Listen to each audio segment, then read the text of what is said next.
Welcome. In 1961, an ordinary man walked into a quiet laboratory. He wasn't violent. He wasn't cruel. He wasn't evil. But within minutes, he believed he had killed another human being. Simply because a man in a lab coat told him to continue. No threats. No force. Just authority. This video is about why people obey authority even when it feels wrong. And why good people have followed bad leaders throughout history, not because they were weak, but because they were human. Humans are social creatures. From childhood, we are trained to obey parents, teachers, religious leaders, governments. Psychologist Stanley Milgram called this agentic state, a mental shift where people stop seeing themselves as responsible actors and start seeing themselves as instruments of authority. In his famous Milgram obedience experiment, over 65% of participants were willing to deliver what they believed were fatal electric shocks to a stranger, simply because an authority figure said. The experiment requires that you continue. No anger, no hatred, just obedience. Stanley Milgram. Obedience to authority.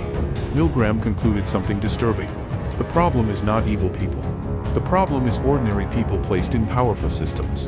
How power changes human behavior. Power doesn't just control others, it rewires the person who holds it. In the Stanford prison experiment, psychologist Zimbardo showed how quickly people adopted cruel behaviors once given authority roles. College students. No criminal history. No violent background. Yet within days, guards became abusive. Prisoners became submissive. Reality itself began to distort. Zimbardo later said, "It's not bad apples. It's bad barrels." Philip Zimbardo, The Lucifer Effect. Power creates psychological distance. And distance makes cruelty easier. The psychology of blind obedience. Blind obedience happens when responsibility is shifted upward. Consequences feel distant. Authority appears legitimate. Psychologist Hannah Arendt, while analyzing Nazi Germany, introduced the idea of the banality of evil. She observed that many perpetrators weren't monsters.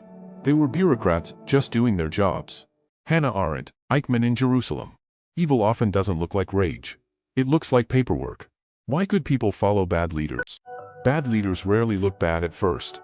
They use confidence, certainty, moral language, group identity. Psychologist Eric Fromm argued that people often escape freedom because responsibility is frightening. Eric Fromm, Escape from Freedom. Following a leader can feel safer than thinking independently. Real-life examples. Authoritarian regimes. Cult leaders. Corporate scandals. Religious abuse cases. In each case, followers weren't stupid, they were psychologically guided. How authority symbols control the mind. Authority doesn't need force. It uses symbols.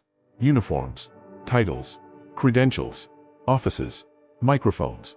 Milgram found that obedience dropped dramatically when the lab coat was removed. The setting looked less official. Authority appeared uncertain.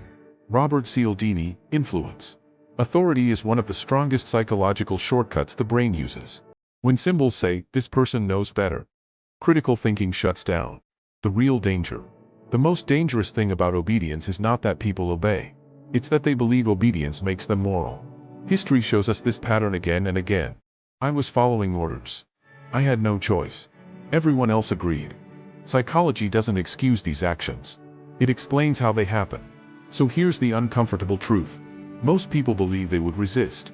Most people believe they would speak up. Most people believe they would refuse. But psychology suggests otherwise. The question isn't, are people good or bad? The real question is, at what point does authority stop feeling right and why don't more people stop then?